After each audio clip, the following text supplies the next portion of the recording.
Ayni qishning o'rtasida issiqqina uyda qaynoq kofe bilan nima yaxshi ketishini bilasizmi? Albatta, mutolaa. Bugun sizlar bilan qishki ta'tilda o'qish uchun eng yaxshi 3 ta kitob tavsiyasini ko'rib chiqamiz. Birinchisi Franz Kafkaning modernist ruhda yozilgan Everlish qissasi. Asar haqiqatan ham o'quvchini jalb qilish qobiliyatiga ega. O'sha ulkan suvarak haqidagi achinarli qissa bir tarafdan. Ikkinchisi Nancy Glenbownning O'lik shoirlar jamiyati asari. Darvoqe, bu asar asosida film ham suratga olingan va Oskar mukofotiga sazovor bo'lgan. Xohlasangiz film ko'rib keyin asarni o'qing yoki teskarisi.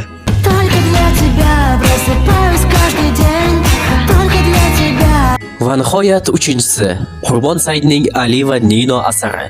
Romantika shaydolari uchun bu ajoyib asar. Baku ko'chalari, Sharq va G'arb madaniyati orasidagi muhabbat insonni ajoyib atmosferaga olib kirib ketadi.